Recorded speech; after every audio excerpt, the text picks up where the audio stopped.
The Arctic wind howled across the frozen tundra of Station Polaris as communications analyst Eliza Winters adjusted her headphones for the third time that hour.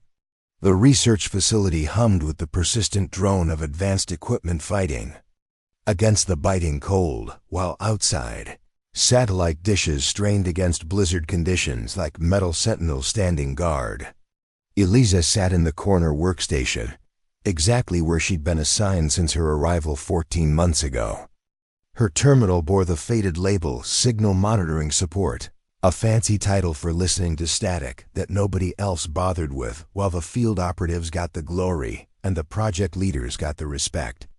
Before we jump back in, tell US where you're tuning in from, and if this story touches you, make sure you're subscribed, because tomorrow I've saved something extra special for you.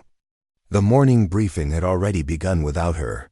Through the reinforced glass of the main operations room, she could see Director Victoria Reynolds addressing the assembled team, her voice carrying the certainty of someone who'd never questioned her authority, gesturing toward holographic displays with the confidence of a leader who knew everyone was hanging on her every word. Today's operation will test our integration between human intelligence and automated systems, Reynolds announced, her steel blue eyes scanning the room. Field Agent Commander Lucas Harrington will be leading the ground team, supported by our satellite surveillance network. Eliza had heard this speech countless times. The words changed, but the message remained constant. Field agents were the stars, automated systems were the supporting cast, and people like her were invisible stagehands making sure the show continued without interruption. Lucas Harrington stood near the front, his tactical gear immaculate and his smile composed. At 32, he'd already earned a reputation as one of the agency's most reliable operatives. His missions were clean, his reports thorough, and his demeanor unflappable. The kind of agent who made fieldwork look effortless. The surveillance system will handle the initial intelligence gathering automatically, Reynolds continued, but we'll have full monitoring from our communications team. Her gaze swept past Eliza's position without pausing.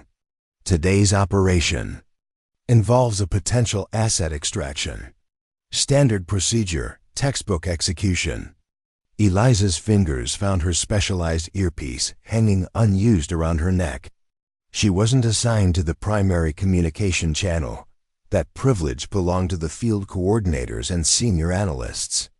Her job was to monitor background radio frequencies and log any anomalies, a glorified data entry position that required top-secret clearance and paid just enough to keep her from seeking opportunities elsewhere. The briefing concluded with the usual mixture of professional determination and quiet confidence. Lucas exchanged brief words with his team members as they headed toward the deployment zone, their voices carrying clearly across the facilities. Open acoustics. We'll have this wrapped up before the system even detects trouble, he remarked, adjusting the equipment on his tactical vest. Eliza powered up her workstation as the monitoring room filled with technicians and analysts. The radio frequency scanners flickered to life on her secondary monitor, displaying wavelength patterns across multiple bands in artificial blues and greens. The satellite surveillance was already active, scanning the remote Russian village where their asset, a potential defector with critical intelligence, was supposedly waiting for extraction. Around her, the primary team focused on Lucas's ground operation. His team's communications dominated the main systems, complete with positioning data, environmental readings, and threat assessment analytics. The radio frequency monitoring was relegated to auxiliary systems, considered important enough to record, but not essential enough to actively analyze. Communication lines are clear, called out Morgan Pierce, the senior systems analyst who occupied the prime position in the front row. Her multiple monitors displayed streams of real-time data. Surveillance system reports no hostile signatures within the operational zone. Eliza watched her own screen, noting the faint patterns of radio frequencies emanating from the target area. Everything appeared normal, standard civilian communications, regular emergency service broadcasts, and the expected governmental channels, all flowing in their predicted patterns. But something nagged at her consciousness. One frequency band, barely registering on the lower spectrum, seemed slightly out of place. Its pattern was too structured, too rhythmic, broadcasting what appeared to be random noise, but with a mathematical precision that suggested otherwise. She opened a diagnostic window and ran a comparative analysis against previous operation data. The anomaly was subtle but definite. The frequency pattern followed a sequence that suggested encryption rather than random interference. It was the kind of pattern she'd studied during her graduate work in cryptographic communications before the agency recruited her, before they relegated her to monitoring background noise that nobody believed contained valuable intelligence. Eliza reached for her incident log, a digital tablet that represented her only official voice in the operation. She wrote a brief note: low frequency band 32, 7 shows. Structured pattern inconsistent with background noise. Possible encrypted. Communication or counter-surveillance measure. She submitted the observation through proper channels, watching as her report joined a queue of routine notifications. The system acknowledged receipt with a timestamp and filed it away. No immediate response. No acknowledgement from the primary team. Just another entry in a database that nobody monitored in real time. Ground team approaching the extraction point, Morgan announced. Environmental conditions optimal. Surveillance indicates minimal civilian presence. Preparing and narrating this story took us a lot of time, so if you are enjoying it, subscribe to our channel. It means a lot to us. Now back to the story. Eliza glanced at the main display where Lucas's confident voice crackled through the speakers. I have visual on the meeting location. Perimeter appears secure. This operation is running smoother than expected. The room hummed with quiet anticipation. Everyone expected flawless execution, another successful demonstration of the agency's field operations backed by cutting-edge surveillance technology. Eliza was the only one staring at the radio frequency display, watching that perfectly structured pattern pulse with increasing strength as Lucas's team approached their objective. She tried to access the frequency isolation controls, but the interface was locked. Her authorization level only permitted passive monitoring. She could watch, log, and report, but she couldn't actively investigate suspicious signals or alert field teams directly. That level of access required senior analyst certification, something far above her current clearance level. As Lucas's team began their approach to the extraction point, Eliza made a decision that would alter everything. She opened her personal analysis software, unauthorized for operational use but perfect for the kind of pattern recognition that might prove her suspicions correct.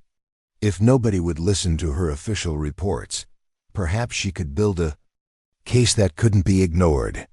The Arctic wind grew stronger, and in the climate-controlled monitoring room, surrounded by the quiet hum of advanced technology and the focused murmuring of senior analysts, Eliza Winters prepared to step out of the shadows. She didn't know it yet, but today would be the day when being invisible finally became her greatest advantage.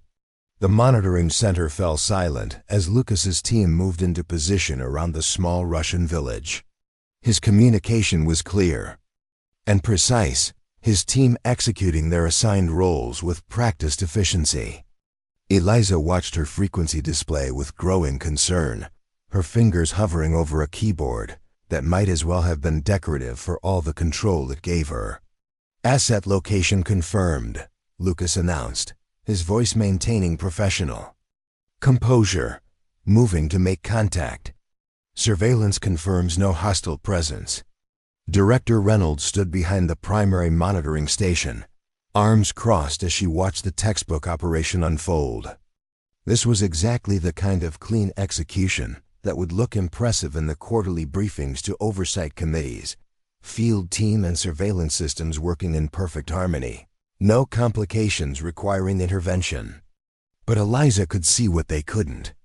The structured frequency wasn't background noise. It was an active counter-surveillance measure broadcasting in a pattern designed to mask more conventional communications. The kind of technology used by highly trained opposition forces, not civilians or local authorities. Someone was watching the watchers, and Lucas was walking directly into their field of view. She cleared her throat, raising her voice just enough to carry across the monitoring room. "Excuse me, Director Reynolds. I'm detecting an anomalous frequency pattern that might indicate counter-surveillance measures in the operational area." The room didn't exactly go silent. It was more as if everyone briefly forgot she existed. Reynolds turned slightly, her expression carrying the patient irritation of someone interrupted during an important moment. "Specialist Winters, we're in active operation. Unless it's a system failure requiring immediate attention, it can wait for the debriefing." "Ma'am, I believe there may be hostile surveillance in place that our systems haven't identified. The low-frequency band shows encrypted patterns consistent with Russian FSB counterintelligence measures. The surveillance system has already confirmed a clean operational environment," interrupted Morgan Pierce, not bothering to look away from her primary displays. "All signals are within expected parameters for the region. The system would have flagged any anomalies automatically." Eliza felt heat rise in her cheeks, but she pressed on. "That's exactly the problem. This pattern is designed to avoid conventional detection. It uses a distributed frequency approach that registers as background noise to automated systems, but the mathematical structure indicates deliberate communication." A few technicians glanced her way, but their expressions ranged from polite disinterest to mild annoyance. This was Lucas's moment, and she was disrupting the smooth flow of a textbook operation. Reynolds' jaw tightened slightly. "Specialist, your job is to log communication anomalies, not second-guess the surveillance system. The technology has been tested extensively and has never missed a legitimate threat." "But ma'am, if I could just show you the pattern analysis, that's enough." Reynolds' voice carried the finality of absolute authority. "Return to your monitoring duties. If there were actually a problem, the system would have detected it." Eliza's hands clenched into fists beneath her desk. She looked around the room, hoping to catch someone's eye, someone who might be willing to listen, but every face was turned toward the main displays, watching Lucas's approach with the focused attention of people witnessing something important. Senior Technician James Foster, who operated the environmental sensors array, gave her a sympathetic shrug from across the room. He'd been one of the few people who'd ever acknowledged her technical insights, but even he wasn't about to challenge Reynolds' authority during an active operation. "Approaching asset now," Lucas called out, his voice carrying the easy confidence of someone who'd never doubted the technology backing him up. "Visual confirmation matches the profile. Proceeding with authentication protocols." Eliza stared at her screen, watching the anomalous frequency pattern intensify as Lucas closed in on the supposed asset. In 30 seconds, he would make contact with someone who might not be who they claimed to be, while a sophisticated surveillance system watched from hidden positions. The operation would be recorded as a success. The intelligence gathered would be treated as authentic, and a potentially catastrophic security breach would go undetected. She opened her mouth to try once more, then closed it. The look she was getting from around the room made it clear that any further interruption would be career suicide. Reynolds' reputation for dealing with disruptive personnel was well known, and Eliza couldn't afford to lose this position. Instead, she did the only thing she could do. She documented everything. Every frequency spike, every pattern sequence, every detail that proved her suspicions correct. Her fingers flew across the keyboard as she created a comprehensive record that nobody had asked for and nobody would read. The extraction proceeded exactly as planned. Lucas's voice remained calm and professional as he made contact with the asset and began the authentication process. The room maintained its quiet focus as the team executed their assignments with precision. "Authentication confirmed," Lucas announced. "Asset is secure and prepared for extraction. Primary phase complete." "Outstanding execution," Reynolds announced, a rare smile crossing her normally stern features. "This is exactly the kind of operation we want to showcase to the Oversight Committee." Eliza saved her analysis file and closed the window. Around her, the post-operation atmosphere was relaxed and satisfied. Morgan was already pulling up performance metrics, preparing to add another successful mission to their operational record. But Eliza knew what she'd seen.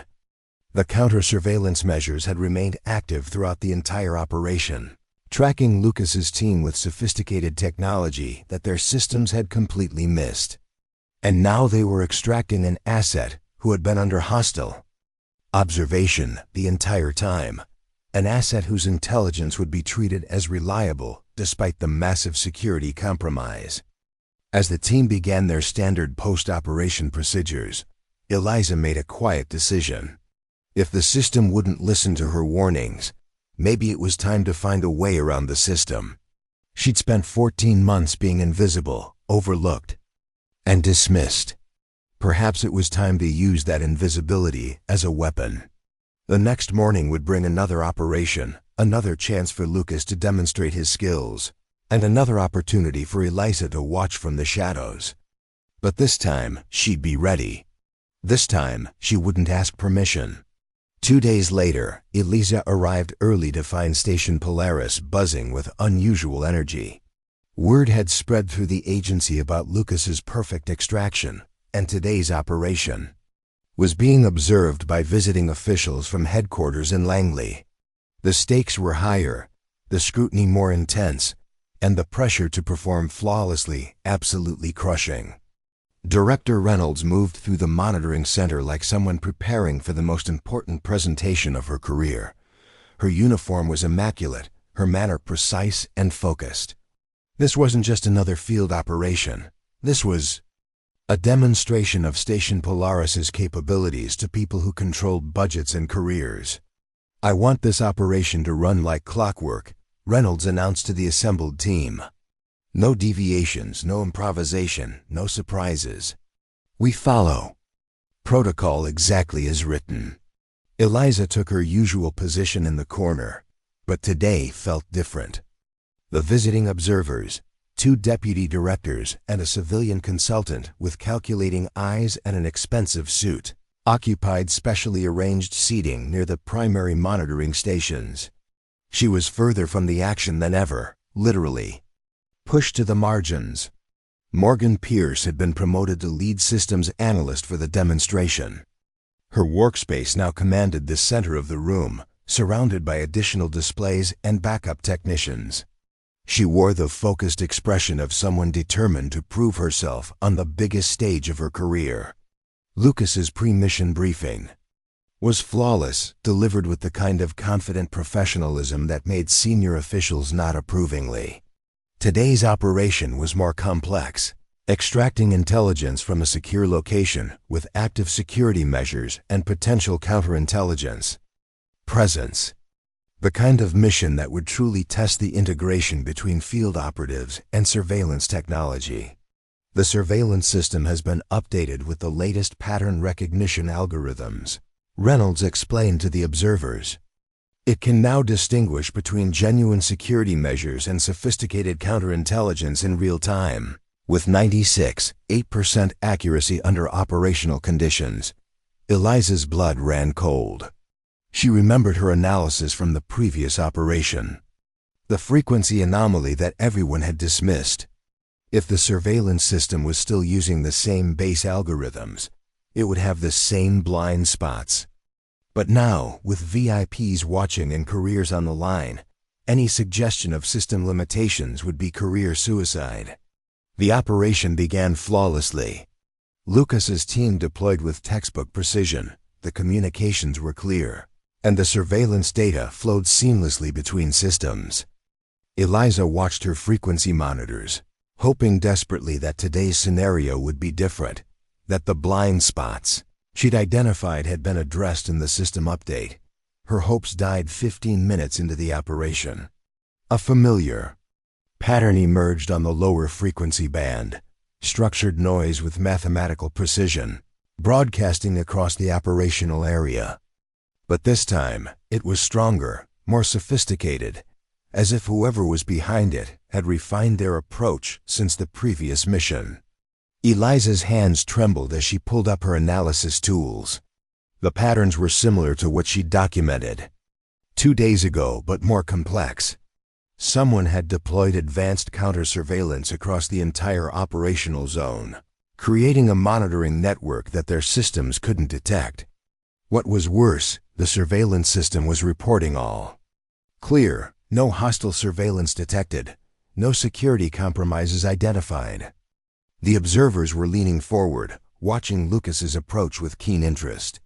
This was exactly the kind of scenario that showcased the system's capabilities, a complex operational environment, requiring split-second decisions and perfect coordination between field teams and support technology.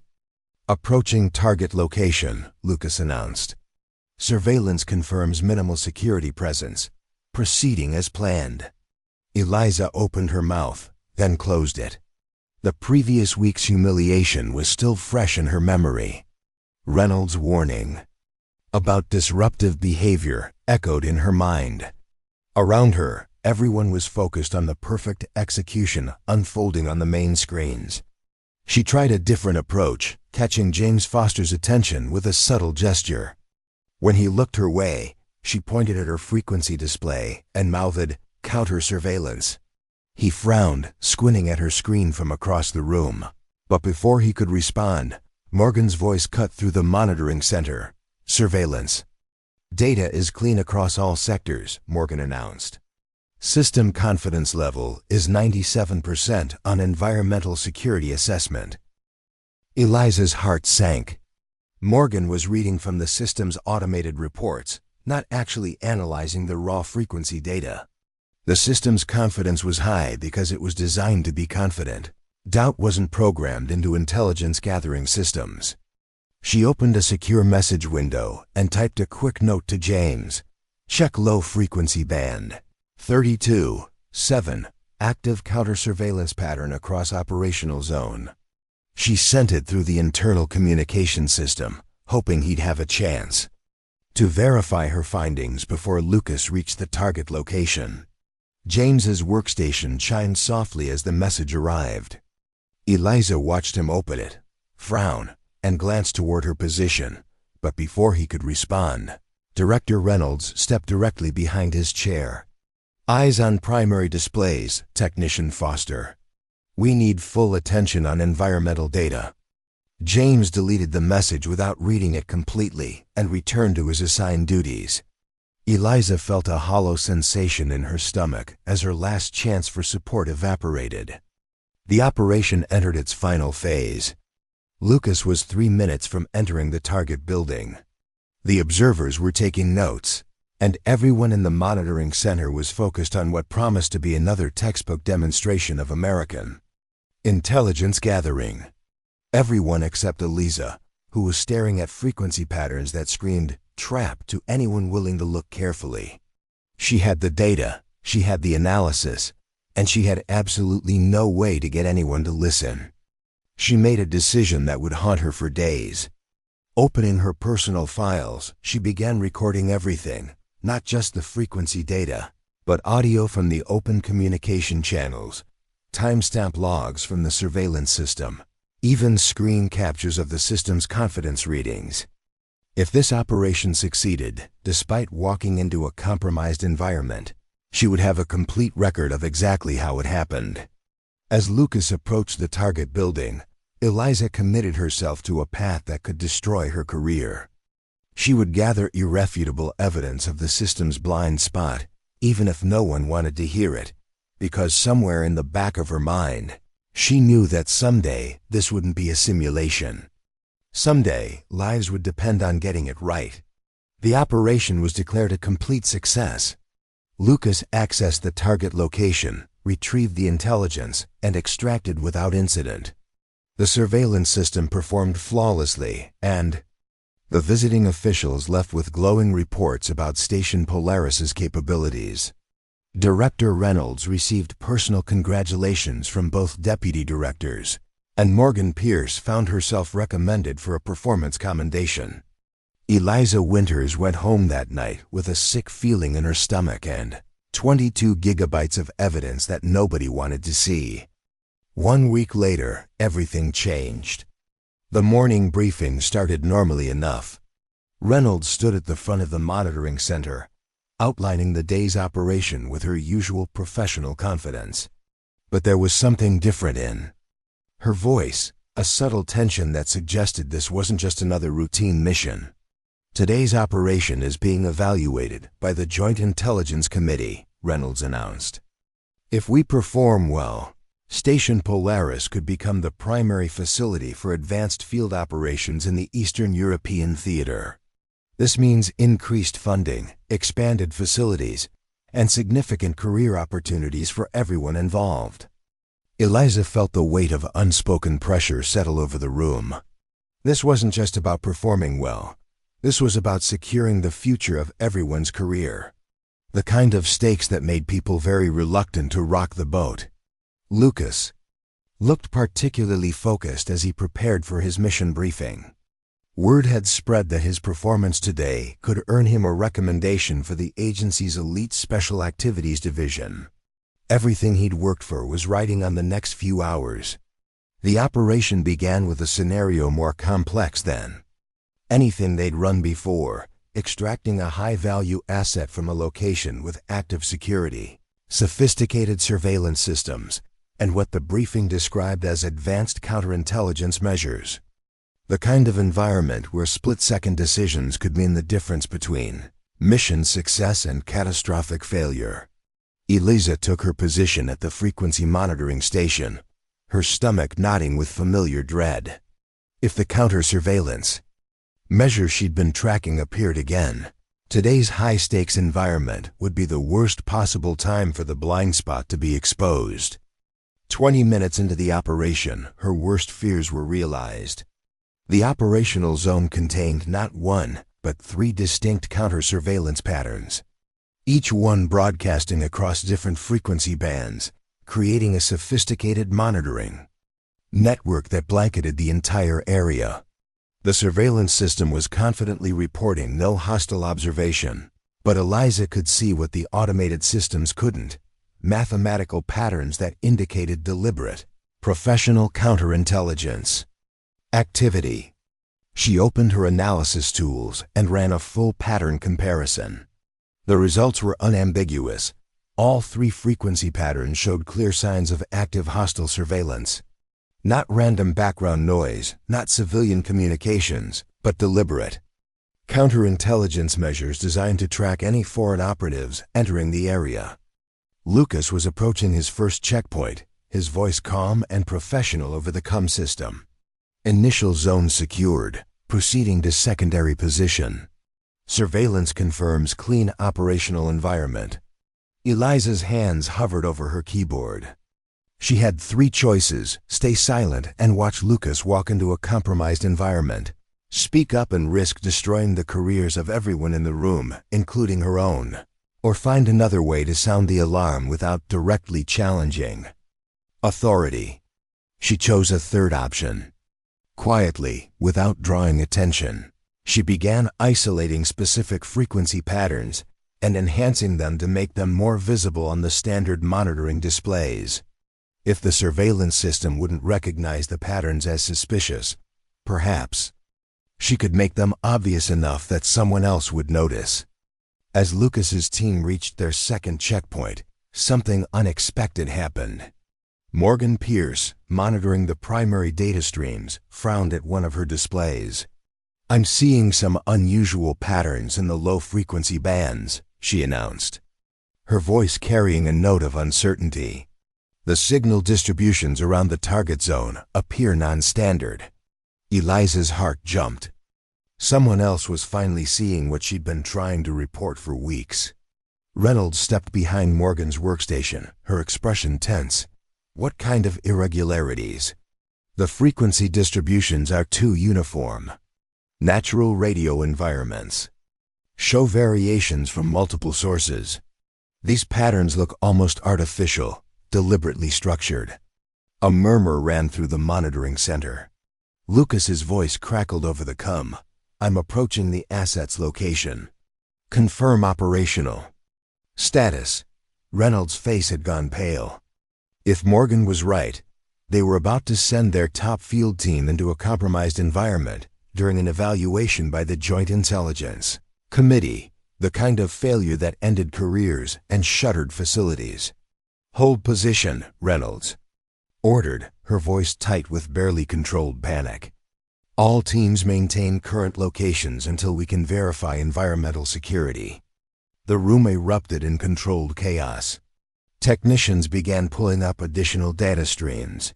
Analysts started cross-referencing communication patterns, and Morgan found herself trying to explain an anomaly she'd never been trained to recognize. In the corner, Eliza Winters sat perfectly still, her fingers poised over a keyboard that could solve everything. She had the analysis tools, the pattern recognition algorithms, and most importantly, the experience to identify exactly what they were looking at. For the first time in 14 months, the room needed what she knew. The question was whether she was brave enough to step forward and claim her moment, or whether years of being invisible had taught her to stay in the shadows, even when the spotlight was finally available.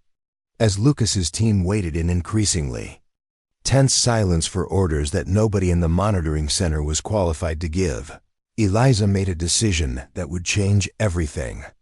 She opened the Advanced Frequency Analysis interface and began typing commands that she wasn't authorized to use. Eliza's fingers moved across the keyboard with surgical precision, each keystroke calculated and deliberate. The frequency analysis interface responded to her commands, but she kept her actions subtle, making small adjustments that wouldn't trigger security protocols or draw attention from the chaos unfolding around her. While Reynolds and Morgan argued over signal interpretation methodologies, Eliza quietly redirected the monitoring system's focus toward the suspicious frequency bands.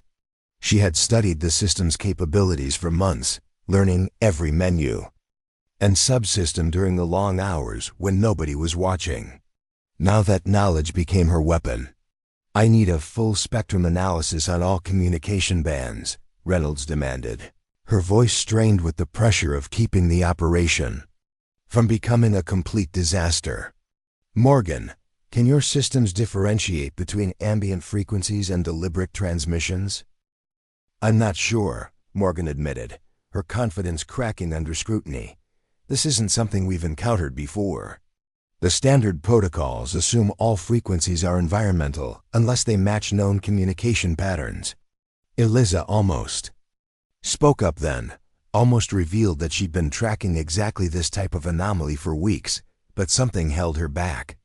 A survival instinct honed by months of being dismissed and ignored. Instead, she continued her quiet work, using the monitoring system's advanced capabilities to build a complete picture of what they were really facing. The system's frequency analyzers were far more sophisticated than the simplified displays. Everyone else was watching. Eliza accessed the raw data feeds, the unfiltered signal information that revealed details the standard interface was designed to hide. What she found confirmed her worst fears. The operational zone contained 5 distinct counter-surveillance systems, each one broadcasting on different frequency bands, designed to create a comprehensive monitoring network. But there was more. Hidden among the frequencies were directional signal patterns that indicated active triangulation. Someone wasn't just watching, they were actively tracking and pinpointing positions within the operational zone. Lucas, maintain current position, Reynolds ordered, buying time while the ground team tried to sort out the environmental security crisis. We need to verify operational integrity before proceeding. Eliza knew she had minutes, maybe less, before someone noticed her unauthorized access to the advanced monitoring systems. She began documenting everything, not just the frequency data, but the signal patterns, the triangulation algorithms, even the movement patterns that indicated multiple monitoring positions surrounding Lucas's team. James Foster caught her eye from across the monitoring center. He'd been watching her work, and something in his expression suggested he knew exactly what she was doing. Instead of raising an alarm, he gave her the slightest nod, a signal of support that meant more than he could possibly know. "I'm going to need to contact the evaluation committee," Reynolds said, her voice heavy with defeat. "We may have to abort the entire operation." That was when Eliza made her move. "Director Reynolds," she called out, her voice cutting through the confused chatter, "I may be able to help." The room fell silent. Reynolds turned toward her with an expression of surprise and irritation, clearly not expecting input from the corner frequency monitoring station. "Specialist Winters, this isn't the time for..." "Ma'am, I've been tracking frequency anomalies like this for weeks. I have analysis protocols that can differentiate between environmental noise and deliberate counter-surveillance in real time." Morgan's head snapped up, her eyes narrowing with something that looked suspiciously like territorial anger. "The primary systems would have detected any significant anomalies. Your monitoring station isn't equipped for advanced pattern analysis." Eliza felt the familiar sting of dismissal, but this time it only strengthened her resolve. "With respect, the primary systems are designed to flag known communication patterns as potential threats. They're not programmed to identify signals that are deliberately disguised as environmental noise. That's what we're dealing with here." She stood up, moving away from her workstation for the first time in months. "I can show you exactly which frequencies are being used for counter-surveillance and precisely where they're originating from. But I'll need access to the advanced signal processing array." Reynolds' face cycled through several expressions: surprise, calculation, and finally desperate hope. "You're saying you've been tracking this problem for weeks and never reported it?" "I did report it, ma'am, multiple times. But my observations were filed as routine anomaly logs. Nobody follows up on those unless there's a system failure." The admission hung in the air like an accusation. Eliza could see Reynolds remembering her attempts to raise concerns, warnings that had been dismissed as inexperience or overreach. James Foster cleared his throat. "Director, if Specialist Winters has a solution, maybe we should let her try. The operation timeline is already compromised, and the evaluation committee is going to want answers either way." Reynolds looked around the room, measuring the faces of her team. Everyone was watching her, waiting for a decision that could save the operation or destroy it completely. "What do you need?" she asked finally. Eliza felt something unlock in her chest, a sensation like breathing freely for the first time in months. 10 minutes with the advanced signal processing array. "I can identify every counter-surveillance, measure in the operational zone, and provide Lucas with a safe extraction route that avoids their detection capabilities. And if you're wrong?" Eliza met her gaze steadily. "Then you'll have my resignation on your desk by tomorrow morning." Reynolds stared at her for a long moment, then nodded toward Morgan. "Transfer control of the signal processors to Specialist Winters Station." Then, to Eliza, "And Specialist, I want real-time updates on everything you find. If this goes sideways, I need to know exactly what happened." As Eliza walked back to her workstation, she felt the weight of 20 pairs of eyes following her movement. She sat down, took a deep breath, and began the process of proving that 14 months of being invisible had been the best preparation possible for her moment in the spotlight. The frequency analysis system responded to her commands like an extension of her own senses, and for the first time since arriving at Station Polaris, Eliza Winters felt like she was exactly where she belonged. The signal processing array came alive under Eliza's control, its sophisticated systems responding to commands she'd memorized during months of watching from the periphery. While the room held its collective breath, she began the delicate process of exposing the truth that everyone else had missed. "Beginning comprehensive frequency analysis," she announced, her voice steady despite the adrenaline coursing through her veins. "I'm going to isolate each counter-surveillance signal and trace it back to its source location." The main display, previously dominated by environmental data from Lucas's operation, now showed the detailed frequency spectrum that Eliza had been monitoring in isolation for months. Her hands moved across the interface with practiced confidence, adjusting filters and isolation parameters that most of the room didn't even know existed.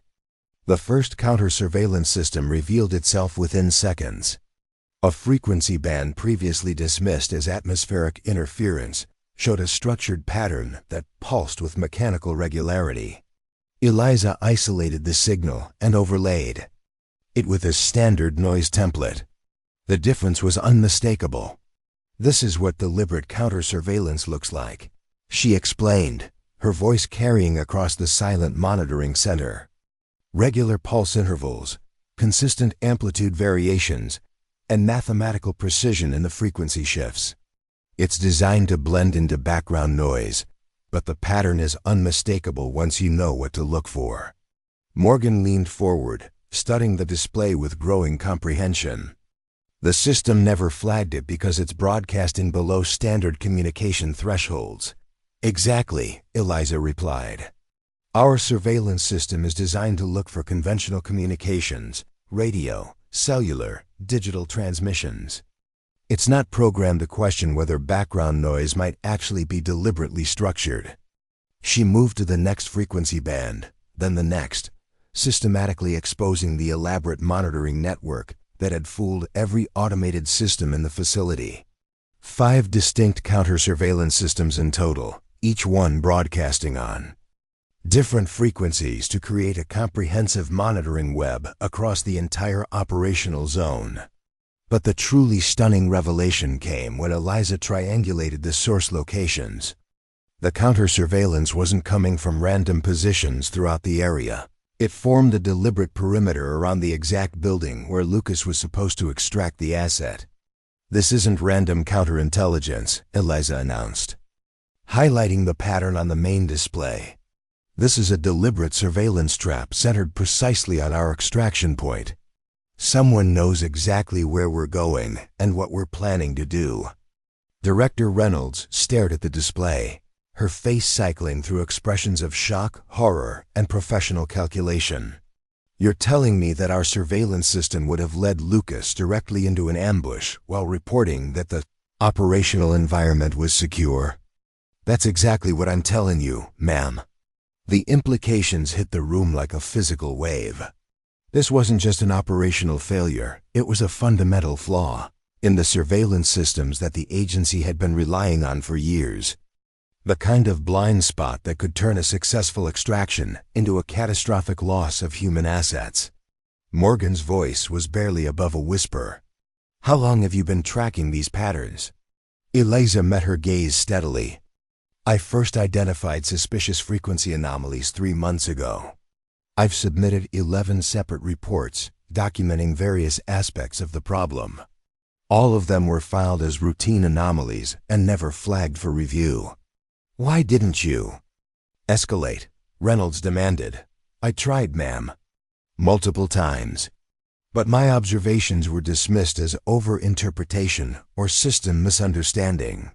I was told that if there were actually a problem, the automated systems would have detected it." James Foster spoke up from his workstation. "I can confirm that, Director. Specialist Winters has been trying to get attention for frequency analysis irregularities for weeks. The reports are all in the system logs." Reynolds' jaw tightened as the full scope of the institutional failure became clear. Her showcase operation had been saved by the very person whose warnings they'd been ignoring for months. "Lucas, are you receiving the updated operational data?" Reynolds asked over the secure communication channel. "Copy that, Control. The new security assessment shows a completely different picture from the original surveillance report. Confirm. I should abort the approach and use alternative extraction route Delta. Confirmed. Abort primary approach." The target location is compromised. Use extraction route Delta and stand by for further instructions. Eliza watched the tactical display as Lucas redirected his team away from the trap that had been waiting for them. Using the counter-surveillance data she'd identified, she was able to map a safe extraction corridor that avoided the monitoring network completely. When the operation successfully concluded 2 hours later, with Lucas's team and the assets safely extracted via an alternative route, the monitoring center was eerily quiet. Everyone stared at the results displayed on the main screen, a mission salvaged from the brink of disaster by frequency analysis that had been available all along. If anyone had bothered to listen.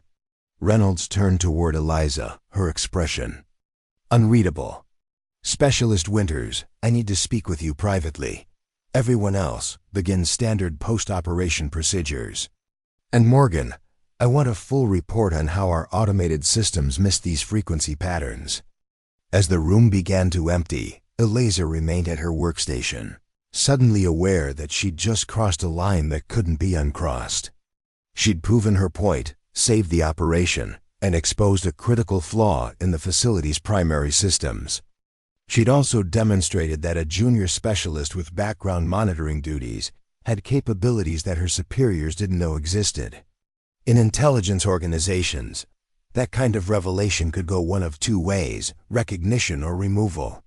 Reynolds approached her workstation, her footsteps echoing in the nearly empty monitoring center. Walk with me, specialist. We have a lot to discuss.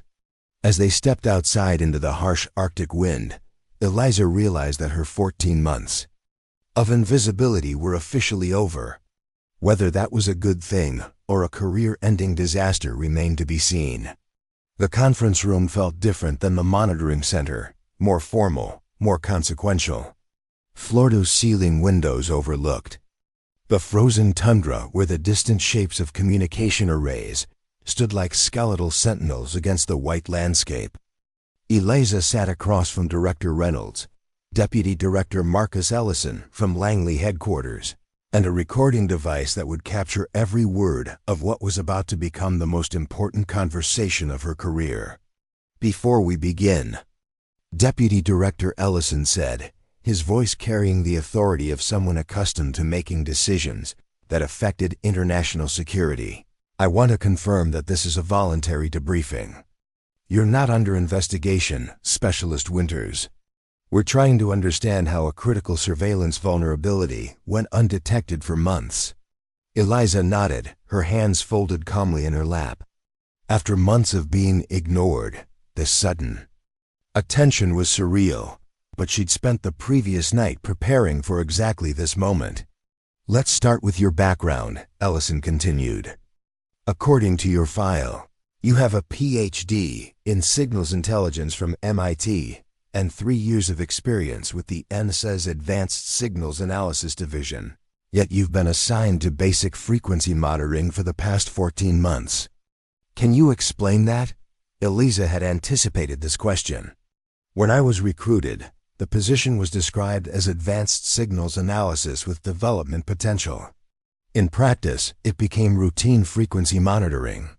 My requests for more challenging assignments were consistently denied due to what my supervisors called insufficient field experience. Reynolds shifted uncomfortably. She'd been part of those decisions, and the weight of institutional blindness was becoming increasingly difficult to ignore. Tell us about the frequency anomalies you detected, Ellison said. When did you first notice them, and what was your response? Eliza pulled out a tablet containing her personal files, months of meticulous documentation that nobody had wanted to see until now. The first clear anomaly appeared during Operation Midnight Echo on April 17th. A low-frequency band showed mathematical structure inconsistent with natural radio propagation. One submitted a formal report through the standard channels. She handed Ellison a printed copy of the report, complete with technical analysis and supporting data. The response was that routine frequency variations didn't require follow-up unless they indicated hostile communication. Ellison studied the document, his expression growing more serious with each page. This analysis is extremely thorough. The pattern recognition algorithms you developed are more sophisticated than anything in our current standard procedures. Thank you, sir. I continued documenting similar anomalies over the following months. In total, I submitted 11 separate reports identifying various aspects of counter-surveillance techniques and blind spots in our detection systems.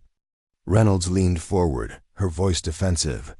The system was never designed to flag those types of signals as anomalies.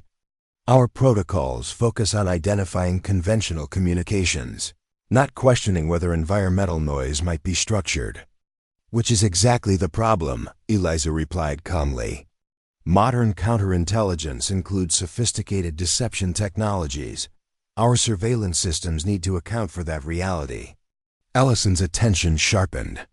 Are you saying that our operational surveillance systems have the same vulnerabilities you identified today? I believe that's highly likely, yes, sir.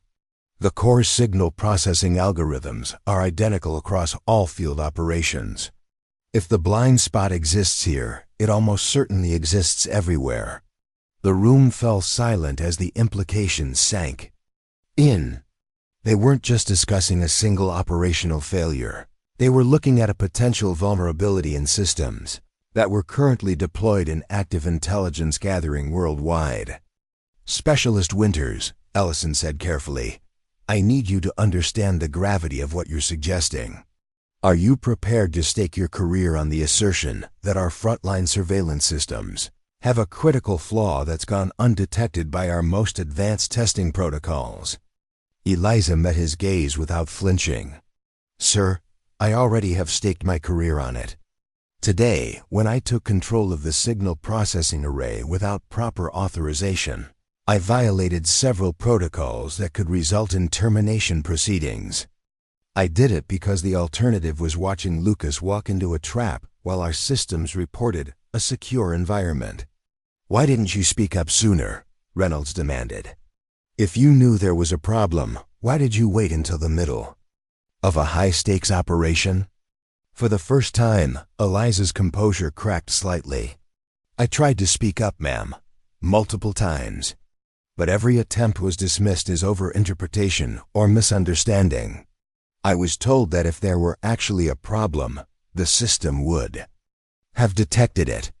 Her voice remained steady, but her eyes reflected months of frustration. When you're consistently treated as if your observations are worthless, you eventually stop making them. Ellison's expression hardened as he turned toward Reynolds. Director, is it true that Specialist Winters' reports were dismissed without proper review? Reynolds' face flushed. The reports were reviewed according to standard protocol. Routine frequency variations don't typically warrant extensive investigation unless they indicate conventional communications. These weren't routine variations. Eliza interjected, her voice firm but controlled. They were systematic patterns indicating deliberate counter-surveillance technologies, the kind of threats our field teams face in actual operations. She pulled up a comparison chart on her tablet, showing the difference between natural radio frequency patterns and the structured signals she'd identified. The mathematical precision is unmistakable once you know what to look for. But our systems were never programmed to recognize structure as a sign of deliberate deception. Ellison studied the data, then looked up with an expression that suggested the conversation had just moved into territory that could affect national security policy. Specialist Winters, I'm going to ask you a direct question, and I need a direct answer. In your professional opinion, based on your analysis of these systems, how many successful operations might have been compromised by counter-surveillance that our systems failed to detect? Eliza felt the weight of the moment settling on her shoulders. Everything she'd worked for, everything she'd observed and documented, came down to this single assessment. I can't give you a specific number, sir, but based on the frequency patterns I've identified and our system's consistent inability to recognize structured noise as deliberate communication, I would estimate that our operational security in environments with sophisticated counterintelligence could be compromised by as much as 40%. The silence that followed was deafening. Ellison's face had gone pale, and even Reynolds looked stricken by the implications of what Eliza had just suggested. "Sir," Eliza continued, her voice quiet but unwavering, "I have 14 months of data supporting this assessment, pattern analyses, algorithm comparisons, even predictive models for identifying different types of counter-surveillance. It's all documented and ready for review." Ellison leaned back in his chair, his mind clearly racing through the operational and political implications. "Specialist, I'm going to need copies of everything you have, every report, every analysis, every piece of supporting data. This conversation is now classified at the highest levels." He turned to Reynolds with an expression that could have frozen the Arctic air outside. "Director, I want a full investigation into how these reports were handled, and I want it completed before I leave this facility." As the meeting continued into the evening, Eliza realized that her moment of stepping forward had triggered something much larger than a simple personnel issue. The quiet frequency analyst who had been invisible for 14 months had just exposed a vulnerability that could reshape how the intelligence community approached modern counter-surveillance. Whether that would make her a hero or a target remained to be seen. 4 months later, Eliza Winters stood in the same monitoring center where she'd spent 14 months being invisible, but everything had changed. Her workstation now occupied the center of the room, surrounded by 3 additional displays and a team of analysts who reported directly to her. The outdated frequency monitors had been replaced by a state-of-the-art signal processing system connected directly to the agency's advanced threat analysis network. The transformation hadn't happened overnight. After Deputy Director Ellison's investigation, Director Reynolds had been quietly reassigned to an administrative position at headquarters. Her operational career effectively ended by her inability to recognize critical intelligence from her own team. Morgan Pierce had accepted a transfer rather than work under the specialist she'd once dismissed. The entire facility had been restructured around what was now called the Winters Protocol, a comprehensive system for identifying and countering sophisticated counter-surveillance in real time. Station Polaris had been designated as the agency's Center for Advanced Signals Intelligence, with a mandate to develop next-generation detection capabilities. Lucas Harrington approached her workstation that morning with an expression that had become familiar over the past months, professional respect mixed with personal gratitude. His career had been saved by Eliza's intervention, and he'd never forgotten it. "Morning briefing starts in 10, he said, setting a cup of coffee next to her keyboard. "The new field team wants to understand how counter-surveillance detection integrates with their extraction protocols." Eliza smiled, accepting the coffee with a nod of thanks. "Tell them it's simple. Trust the patterns, question the silence, and never assume that absence of evidence is evidence of absence." The irony wasn't lost on her. The same qualities that had made her invisible, attention to detail, patience, willingness to work in the background, had become the foundation of a new approach to intelligence gathering. Her unauthorized override of the signal processing systems had triggered a comprehensive review of surveillance protocols across all intelligence agencies. James Foster, now her deputy and closest collaborator, looked up from his workstation. The field test results from the Eastern European Division came in overnight. The new detection algorithms identified 7 counter-surveillance systems that the standard protocols would have missed completely. One of them was monitoring a safe house we've been using for 3 years. Eliza reviewed the data with satisfaction. Every successful identification validated months of patient documentation and analysis. More importantly, it meant that field operatives were no longer walking blind into sophisticated counterintelligence operations. Deputy Director Ellison had visited the previous month to deliver news that Eliza was still processing. Her counter-surveillance protocols were being implemented agency-wide, and she'd been offered a senior position with the National Intelligence Directorate's Advanced Threat Assessment Division. The analyst who'd been relegated to the corner was being invited to help reshape intelligence-gathering doctrine. But the moment that meant the most had come 3 weeks earlier, when a young analyst named Emily Tanner had approached her workstation with a hesitant question about unusual signal patterns she'd noticed during routine monitoring. Instead of dismissing the observation or filing it away, Eliza had spent 2 hours walking Emily through advanced analysis techniques, teaching her to trust her instincts and document everything. "Always remember," Eliza had told her, "the most important intelligence often comes from the people everyone thinks are unimportant. Your job isn't to be invisible, it's to see what others miss." The morning briefing began with Eliza addressing a room full of attentive faces, their tablets open and ready. 6 months ago, these sane people would have looked past her to focus on whoever was really running the session. Now they hung on every word, understanding that the quiet specialist had knowledge that could save their lives. "Today's operation will test your ability to identify sophisticated counter-surveillance in a contested environment," she announced, her voice carrying the confidence of someone who'd earned her authority the hard way. "Remember, the enemy's best weapon isn't always the one you can detect easily. Sometimes it's the one hiding in plain sight."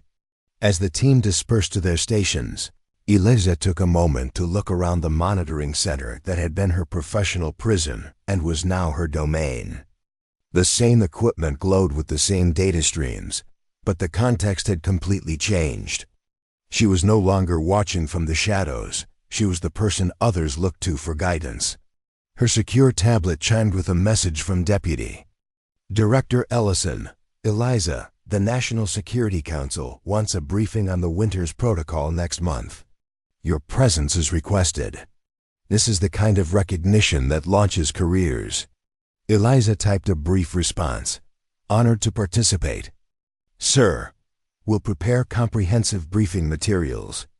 She set the tablet aside and returned to her primary display, where a new operation was beginning. The familiar spectrum of radio frequencies painted the digital landscape, and somewhere in that data, hidden threats waited to be discovered by someone patient enough to look carefully. Lucas's voice crackled over the secure channel as his team moved into position. "Signal intelligence. This is Field Team Alpha, ready for your assessment." Eliza smiled as she began her scan, her hands moving across the interface with the confidence of someone who'd found her true calling. "Copy that, Alpha. Let's show you what you're really facing." For 14 months, she'd been the person nobody noticed, relegated to the background while others took credit for work they didn't understand. But invisibility had taught her something that all the recognition in the world couldn't provide: the patience to watch, the persistence to document, and the courage to speak truth to power when it mattered most. The monitoring system swept across the frequency spectrum with digital precision, but the real intelligence came from the woman guiding its search, the signals analyst who'd learned that the most powerful position in any room wasn't always the most visible one. Sometimes it was the quiet corner where someone cared enough to pay attention to what everyone else ignored. And sometimes that attention was exactly what separated success from catastrophe, victory from defeat, life from death. Eliza Winters had spent her career in the shadows, but when the moment came to step into the light, she'd been ready. Now, as she guided a new generation of analysts and operators, she made sure they understood the most important lesson of all. In a world that often rewarded noise over substance, the people who watched carefully and spoke thoughtfully held the real power. The operation continued. The counter-surveillance systems revealed themselves one by one, and in the cool glow of the monitoring center, Eliza Winters did what she'd always done best. She watched, she analyzed, and she protected the people who depended on getting it right. The only difference was that now, finally, people were listening. The agency's conference room in Langley looked nothing like the utilitarian spaces at Station Polaris. Polished mahogany dominated the circular table where 12 of the most influential figures in American intelligence sat in silent attention. Floor-to-ceiling windows offered a view of the Virginia countryside, a world away from the frozen Arctic landscape where Eliza had spent the past 18 months of her career. She stood at the head of the table, her presentation materials displayed. On the wall-sized screen behind her, the Winters Protocol, as it had come to be known, had expanded far beyond her original frequency analysis techniques. It now encompassed a comprehensive approach to counter-surveillance detection that was reshaping how intelligence operations were conducted worldwide. The fundamental flaw in our previous approach, Eliza explained, her voice calm and authoritative, was the assumption that absence of detected signals meant absence of surveillance. What we failed to recognize was that advanced counterintelligence doesn't broadcast obvious signals. It hides in plain sight, mimicking environmental noise or piggybacking on existing communications. The National Security Director, a career intelligence officer with 30 years of field experience, leaned forward. "And you're telling us this vulnerability has existed across all our surveillance systems?" "Yes, sir. The algorithmic blind spot was built into the foundational code that powers every surveillance system we've deployed since 2018. It was designed to filter out background noise to focus on clear signals, but that same filtering made it incapable of recognizing deliberately structured noise as a threat." She brought up a comparison chart showing operational security assessments before and after implementation of the Winters Protocol. The difference was stark. A 42% increase in detected counter-surveillance across all theaters of operation. "Most concerning," Eliza continued, "is that retrospective analysis suggests at least 17 major operations over the past 3 years were conducted in environments with active counter-surveillance that our systems never detected. We believed we were moving unobserved when, in fact, we were being actively monitored." A heavy silence settled over the room as the implications sank in. Years of intelligence work, millions of dollars in operational funding, and countless field agents potentially compromised because sophisticated systems had missed what one overlooked analyst had managed to see. "What's remarkable," Deputy Director Ellison added from his position near the door, "is that Specialist Winters identified this vulnerability using standard equipment at a remote monitoring station. She developed her own analysis protocols and recognition algorithms despite being repeatedly told that her concerns were unfounded."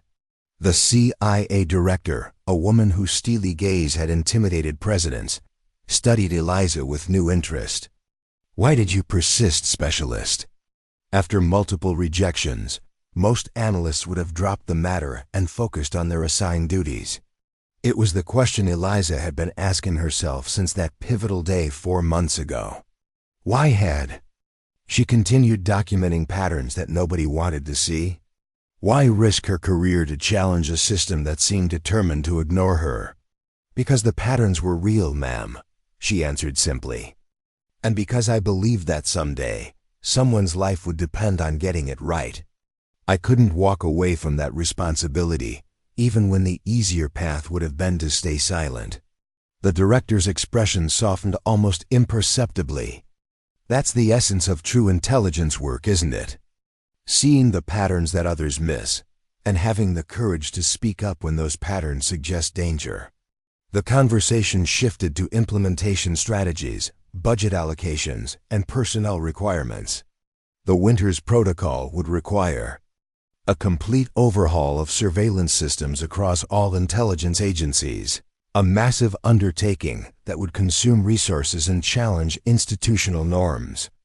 But the alternative, continuing with systems now known to be fundamentally flawed, was unthinkable. As the meeting concluded, the National Security Director approached Eliza directly. "Walk with me, Specialist Winters. We have matters to discuss." They moved through the secure corridors of Langley headquarters, passing offices where decisions affecting global security were made every day. Eliza had never imagined she would walk these halls as anything other than a visitor, yet here she was, discussing counter-surveillance protocols with one of the most powerful figures in American intelligence. "I've reviewed your personnel file," the director said as they entered a small courtyard garden reserved for senior staff. "Your academic credentials are impressive. Top of your class at MIT, innovative research in signal processing, recruitment. Offers from every agency. Yet you accepted a position at a remote monitoring station with limited advancement potential. Why?" Eliza had been asked this question before, usually with an undertone of suspicion or judgment. But the director's query seemed genuinely curious, free from presumption. "I believed I could make a difference there," she answered honestly. "The Arctic monitoring stations process signals from some of the most sensitive regions in the world. I thought my skills would be valuable in that environment, even in a junior position." The director nodded thoughtfully.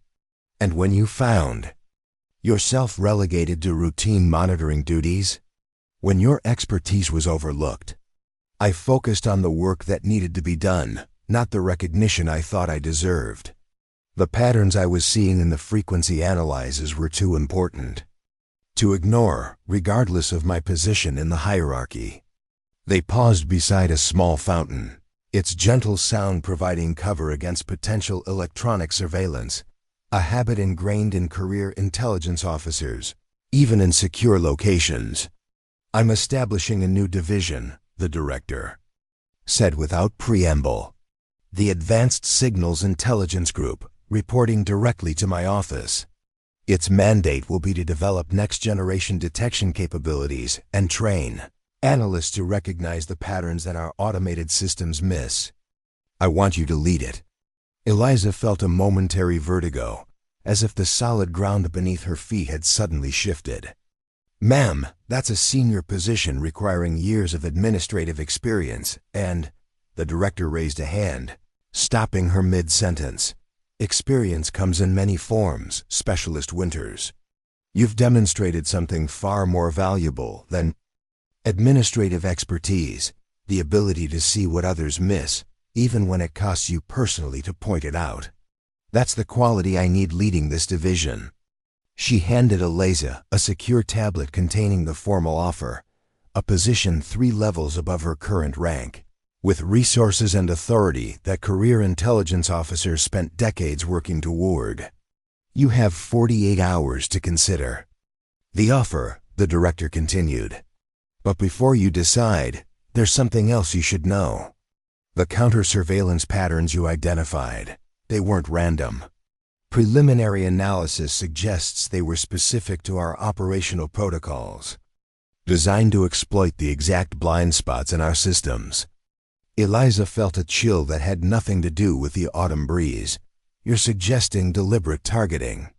Someone who knows our systems intimately enough to design countermeasures specifically tailored to their vulnerabilities." "That's exactly what I'm suggesting. And finding that someone is going to be your first assignment if you accept this position."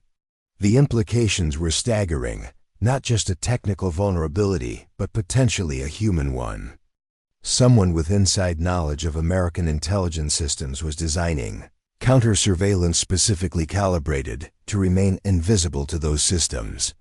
The security breach could reach into the highest levels of the intelligence community. "Why me?"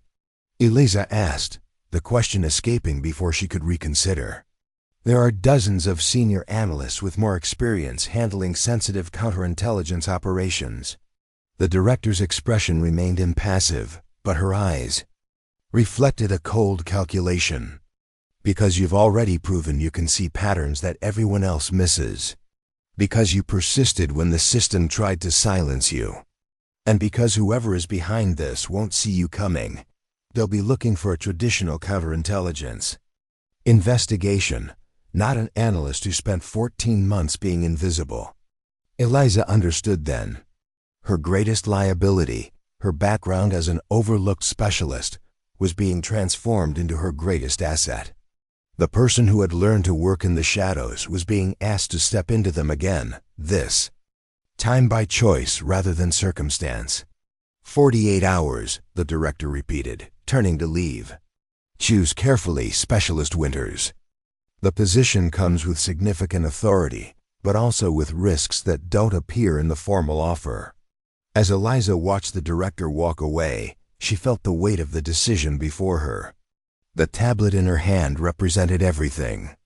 She'd worked toward recognition, influence, the chance to implement changes that could protect lives. But it also represented a journey into dangerous territory, hunting someone who had the knowledge and resources to compromise national security. At its highest levels, the sun was setting over Langley as she made her way to the temporary quarters she'd been assigned during her visit. In less than 2 days, she would need to give the director her answer. But in her heart, Eliza already knew what that answer would be.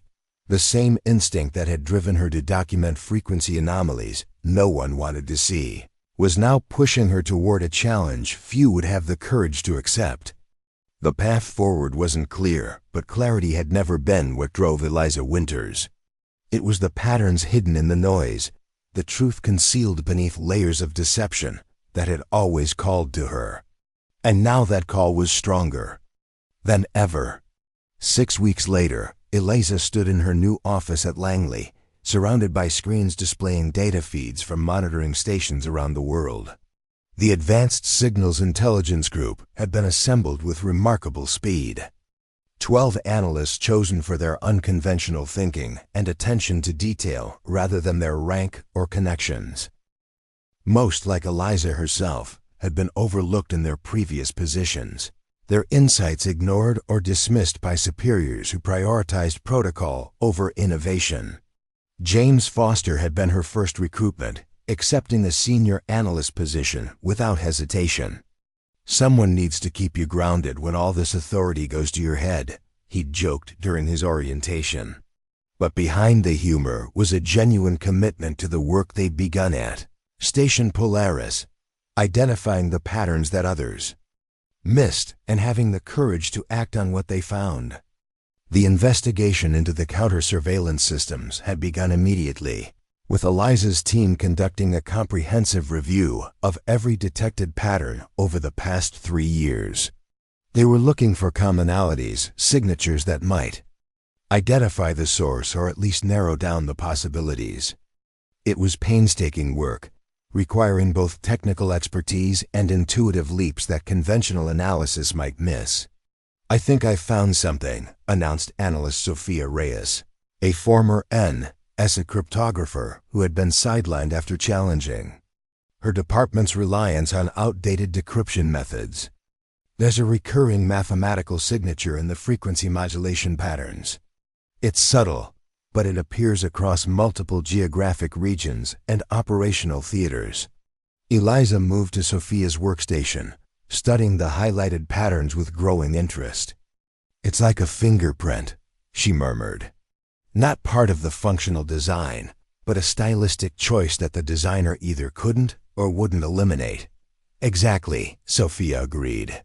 "And here's where it gets interesting, the signature matches. A theoretical approach to signal obfuscation that was proposed in a classified research paper 7 years ago. The paper was rejected by the National Technical Committee as unnecessarily complex and impractical for field applications. Who authored the paper?" Eliza asked, though something in her already knew the answer, a pattern forming from scattered pieces of information. "Dr. Victor Harlow," Sophia replied. "Former head of Advanced Signals Development at the NSA. He resigned after his research was rejected and disappeared from the intelligence community. No current employment records, no digital footprint for the past 5 years. He effectively vanished."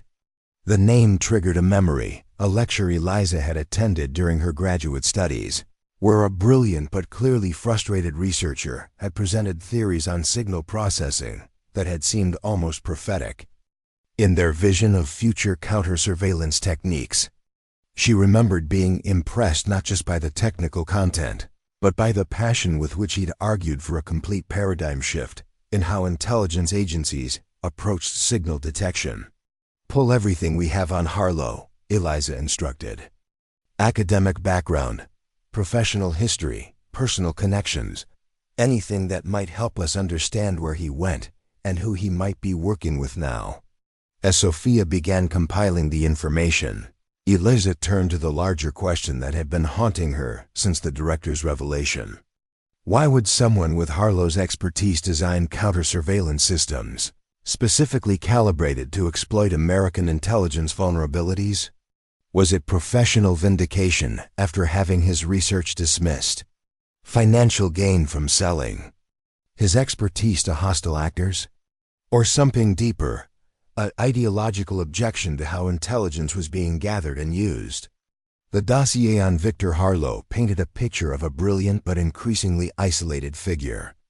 Harvard-educated with dual PhDs in applied mathematics and electrical engineering, he had joined the NSA as a prodigy at 26 and risen quickly through the technical ranks. His early work on signal processing algorithms had revolutionized how the agency approached encrypted communications, earning him significant internal recognition. But as his career progressed, Harlow had become increasingly critical of what he saw as institutional complacency. His performance reviews, initially glowing, began noting communication challenges and resistance to established protocols. His final research proposal, the one advocating for a complete overhaul of counter-surveillance detection, had been his last attempt to reform a system he believed was fundamentally flawed. He wasn't just frustrated, James observed as they reviewed the file together. He was trying to warn them.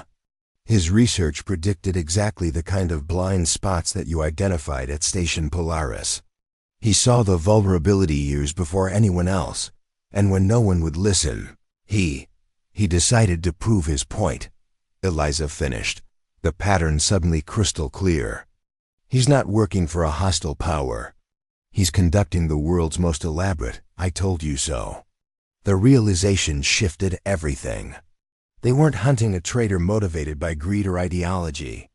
They were tracking the brilliant mind determined to force the intelligence community to acknowledge a fatal flaw in its approach, exactly as Eliza herself had done, though through very different means.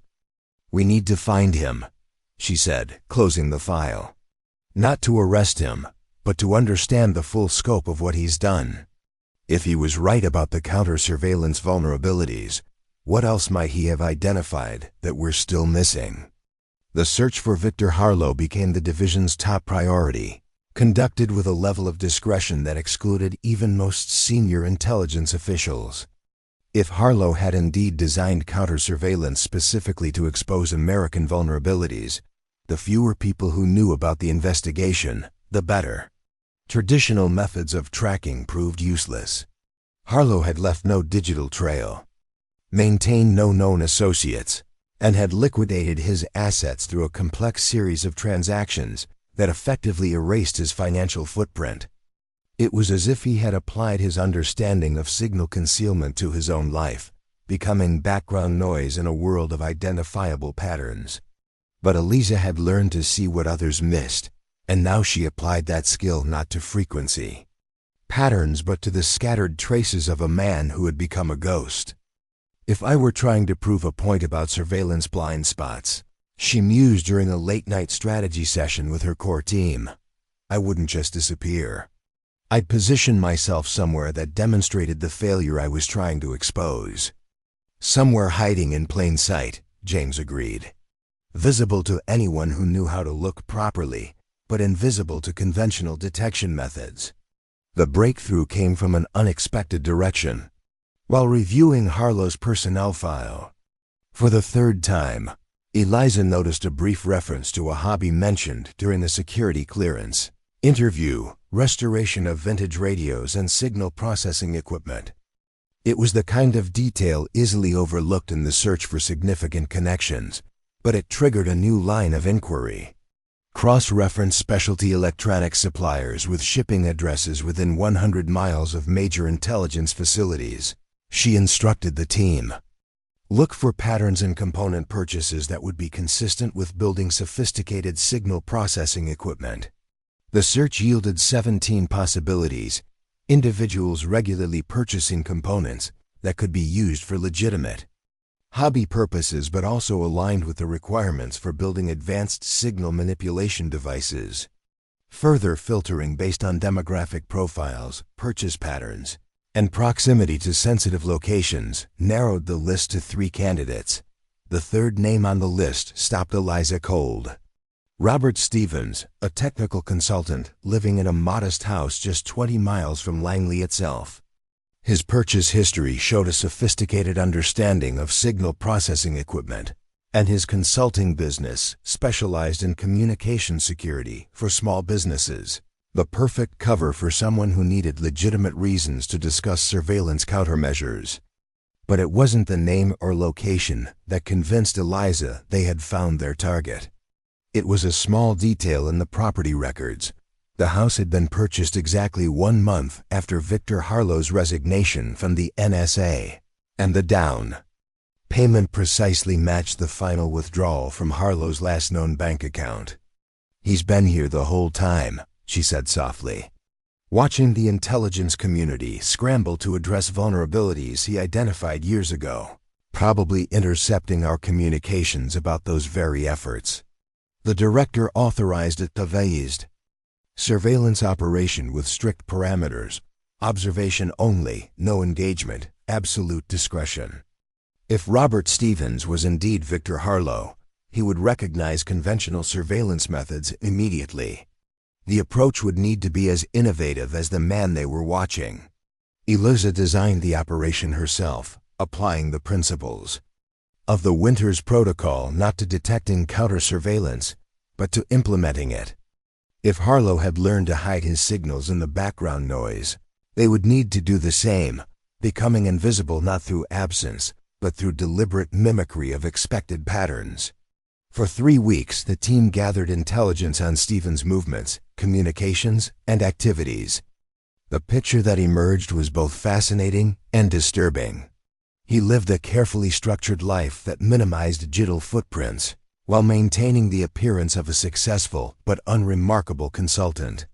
His home contained sophisticated electronics that far exceeded hobby requirements, and his periodic trips to locations near intelligence facilities always coincided with major operational activities. She leaned forward slightly. "But more importantly, Dr. Harlow, consider the alternative. You've made your point about counter-surveillance detection. That vulnerability is being addressed. What happens next? Continue developing more sophisticated methods to prove additional points? How long before that approach stops being a demonstration and starts causing real harm?" Harlow's expression remained neutral, but something shifted in his eyes, recognition of the question he must have been asking himself with increasing frequency. "I never intended to cause harm," he said quietly, "only to force acknowledgement of vulnerabilities before they could be exploited by others." "I believe you," Eliza replied. "That's why I'm here offering a partnership rather than directing an arrest. Your skills are too valuable to waste on an elaborate, 'I told you so.' And there are other vulnerabilities out there that we both know exist, but haven't yet identified."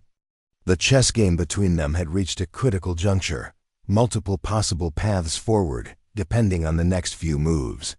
Harlow studied the board intently, but Eliza knew he was really evaluating the choice before him: continue his solitary mission with diminishing justification, or return to the fold with a chance to address the problems he'd dedicated his career to solving. "The Winters Protocol," he said finally, making his move on the board. "Your approach to counter-surveillance detection. I've studied it from what I could intercept. It's innovative, addresses the fundamental blind spots I identified, but it still has limitations that could be exploited by someone who understands the underlying mathematics." Eliza nodded, recognizing both the chess move and the opening he was offering. "I know. That's part of why we need you. The protocol was developed based on the patterns I could identify with limited resources. With your expertise and proper support, we could develop something far more comprehensive. There are at least 3 other major vulnerability categories that haven't been addressed, Harlow continued, his voice taking on the passionate quality of a researcher in his element.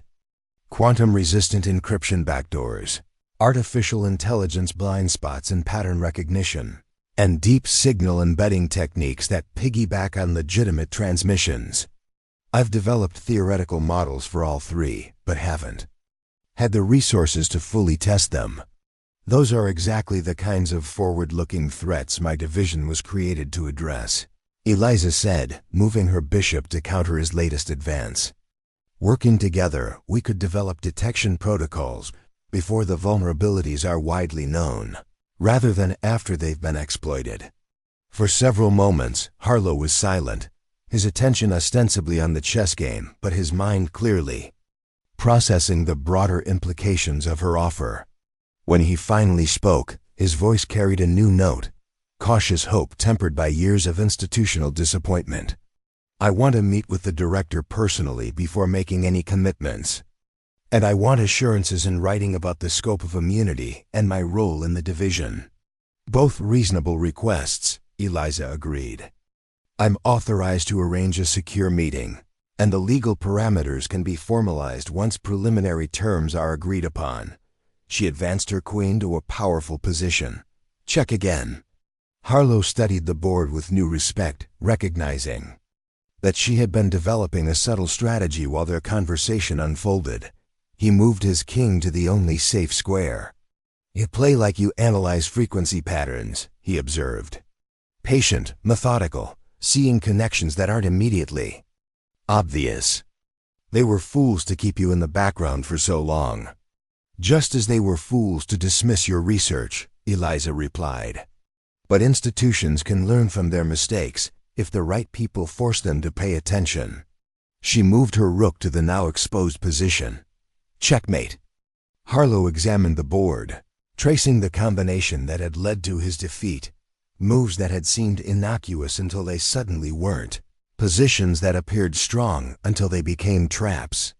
He smiled, a genuine expression that transformed his features. Well played, Ms. Winters. I look forward to seeing what we might accomplish together. 3 months later, Eliza stood in the observation room overlooking the Advanced Signals Intelligence Group's main operations center. What had begun as a small division with 12 analysts had expanded to a 30-person team with specialized units dedicated to different aspects of signal detection and counter-surveillance prevention. Victor Harlow, officially reinstated as a senior technical advisor with the NSA, but assigned permanently to Eliza's division, was leading a briefing on quantum-resistant encryption techniques, his hands moving animatedly as he explained concepts that would have been dismissed as unnecessarily complex just a year earlier. The analysts watched with rapt attention, asking questions that demonstrated both their technical understanding and their willingness to challenge conventional thinking. He's flourishing, observed the director, who had joined Eliza in the observation room. Hard to believe this is the same man who spent years designing counter-surveillance, specifically to expose our vulnerabilities. He always wanted to protect the system, not undermine it, Eliza replied. He just couldn't find a way to make it listen through conventional channels. Much like yourself, the director noted with a knowing glance. Though your methods were considerably less dramatic, Eliza smiled slightly. Different circumstances require different approaches.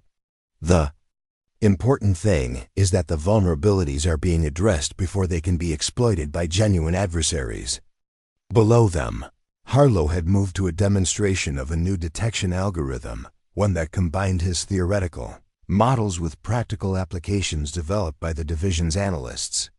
The system was already being implemented across selected intelligence operations, with plans for wider deployment once field testing was complete. The Joint Intelligence Committee is impressed with your division's progress, the director said. The Winters-Harlow detection framework is being described as the most significant advancement in signals intelligence in 15 years. It's still evolving, Eliza cautioned. Every time we close one vulnerability, we identify 3 more that need addressing. This isn't a finite problem with a permanent solution. That's precisely why your approach is so valuable. You've created a division that doesn't just solve today's problems, but anticipates tomorrow's. The director turned to face her directly. Which brings me to the real reason for my visit. The President has authorized the establishment of a new Interagency Intelligence Advancement Directorate. Its mandate will be to identify and address emerging threats across all intelligence disciplines, not just signals. I want you to lead it. For a moment, Eliza was speechless. The position being described would place her at the same organizational level as division chiefs with decades more experience, a meteoric rise from the background monitoring station where she'd spent 14 months being invisible. "Why me?" she asked finally. "There are dozens of more experienced administrators who could lead a directorate." "Experience comes in many forms," the director replied, echoing her words from their first significant conversation. "You've demonstrated an ability to see patterns that others miss, to build teams that value insight over rank, and to transform potential adversaries into valuable allies." She nodded toward Harlow, now engaged in animated discussion with 2 junior analysts. "Those are precisely the qualities needed for this role." Through the glass, Eliza could see James Foster entering the operations center with a tablet that likely contained the latest field test results. He'd been promoted to Deputy Division Chief, overseeing day-to-day operations while she focused on strategic direction and interagency coordination. Their eyes met briefly across the distance, and he gave her a subtle nod, their private signal that something important had developed. "I'll need time to consider the offer," she told the director, "and to ensure that the division's work continues smoothly if I accept. Of course, take the week to think it through. The formal announcement isn't scheduled until next month." The director moved toward the door, then paused. "You know, when Deputy Director Ellison first brought your frequency analysis to my attention, many advisors suggested you were overreaching, a junior specialist trying to make a name for herself by challenging established systems. I almost didn't approve the initial investigation. What changed your mind?" Eliza asked. "Something Ellison said, that true intelligence work isn't about following established patterns. It's about recognizing when those patterns are wrong. You saw what an entire institution had missed, and you had the courage to speak up despite the personal cost. That's rare, Specialist Winters, rarer than you might think." After the director departed, Eliza remained in the observation room, watching the operations center below. Analysts moved between workstations, sharing insights and challenging assumptions, in exactly the collaborative environment she had envisioned. Harlow had found his place among them, his brilliant mind finally appreciated rather than feared. The division she had built from concept to reality was functioning exactly as intended, seeing the patterns that others missed, and transforming those insights into actionable intelligence. James joined her a few minutes later, tablet in hand. Field tests confirm the new detection framework is identifying 94% of embedded signals, even when they're masked by legitimate transmissions. "It's a breakthrough, Eliza. Harlow's theoretical models combined with our practical applications are creating something revolutionary." She nodded, genuinely pleased, but her mind still processing the director's unexpected offer. "The team is coming together exactly as we hoped. Everyone contributing their unique perspective, challenging each other to see beyond conventional assumptions." James studied her expression, his years of working alongside her making him attuned to the subtle shifts in her demeanor. "Something's happened. The director didn't just come for a routine visit, did she?" "Interagency Intelligence Advancement Directorate," Eliza said. "New organization, reporting directly to the National Security Council. She wants me to lead it." James let out a low whistle. "That's significant. Congratulations." "I haven't accepted yet," There's still so much to do here, systems to refine, analysts to train. And I'm not sure I'm ready for that level of administrative responsibility. That's exactly why you're the right person for it, James replied without hesitation. You don't see it as a position of authority. You see it as a position of responsibility. Just like you didn't use your insights at Station Polaris to advance your career. You used them to protect people who didn't even know they needed protecting. He gestured toward the operations center below them. This division works because you built it around principles, not protocols. You value insight over rank, questions over certainty. That's exactly the approach needed for a directorate designed to anticipate emerging threats. Eliza smiled at her friend and colleague. When did you become so wise about organizational leadership? I learned from watching you, he answered simply. We all did. Later that evening, as the division wound down for the day, Eliza found herself alone in her office, reviewing the field test results in greater detail. The new detection framework was performing even better than they had projected, identifying counter-surveillance techniques that would have remained invisible to conventional systems. A soft knock at her door interrupted her concentration. Victor. Harlow stood in the doorway, his expression thoughtful. Do you have a moment? He asked. There's something I'd like to discuss. Of course, she gestured to the chair across from her desk. Is this about the quantum resistance modifications? The preliminary results look promising. No, it's about something else entirely. He settled into the chair, unusually hesitant for a man normally confident in his expertise. I've been thinking about our chess game the day you approached me in the park. You said something that stayed with me, about the difference between demonstrating a vulnerability and potentially causing harm. Eliza nodded, remembering the conversation that had ultimately brought him back into the intelligence community. I've spent a lot of time reflecting on my approach, Harlow continued. Was I justified in creating actual counter-surveillance? To prove a point, even if I carefully controlled its deployment. Could I have found another way to make this system listen? Questions without easy answers. Why bring this up now? Eliza asked, sensing there was more to his late evening visit than philosophical reflection. Because I heard about the director's offer. At her surprised expression, he smiled slightly. Old habits die hard. I still maintain awareness of significant developments, even when they're supposed to be confidential. And what's your assessment of this particular development? She asked, curious about his perspective. That you're facing the same fundamental question I wrestled with, how to change a system resistant to change. The difference is, you have an opportunity I never had. To transform it from within, with authority and resources I could only dream of. He leaned forward, his expression earnest.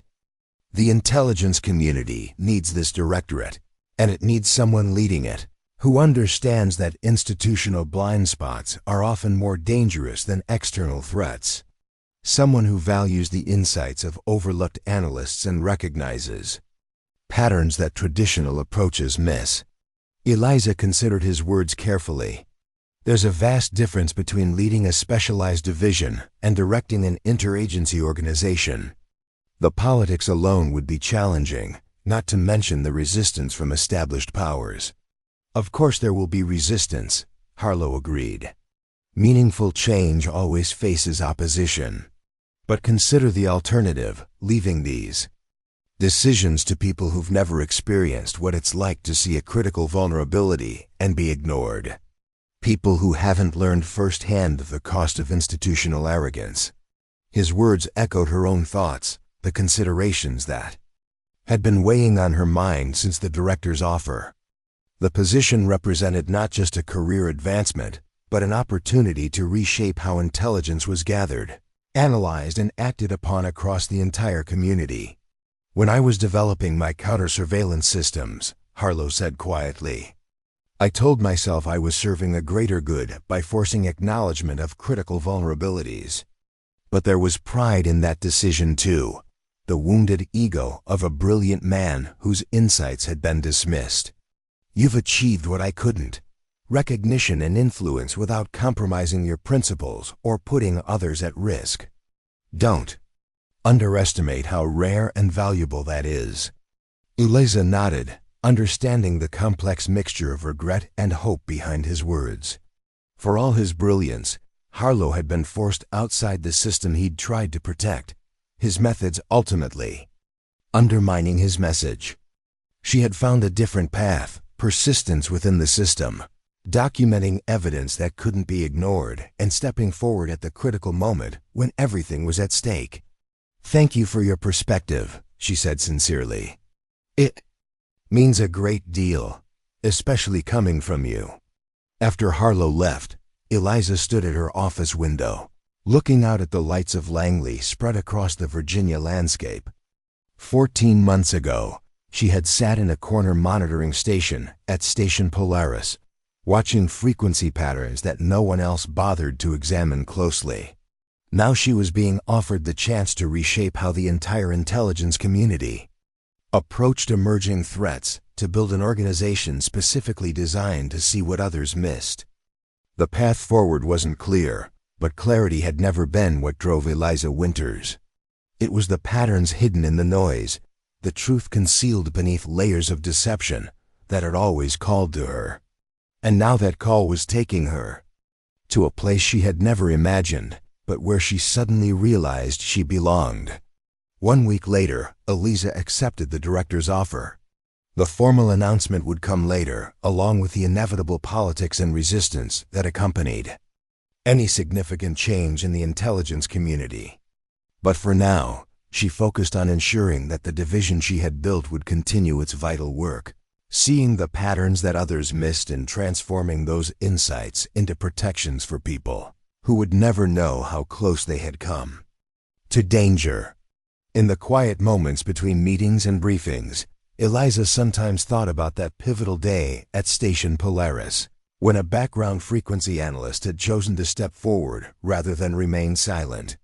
The moment when being invisible had finally become her greatest strength, allowing her to see what others missed precisely because no one was watching her watch them. The lesson she carried forward, the principle that would guide the new directorate under her leadership, was simple but profound. True intelligence isn't measured by rank or recognition, but by the courage to see clearly and speak truthfully, especially when doing so comes at personal cost. In a world of noise and deception, the most valuable insights often come from the quietest corners, from the people who watch carefully, think deeply, and refuse to stay silent when the patterns reveal danger hidden in plain sight.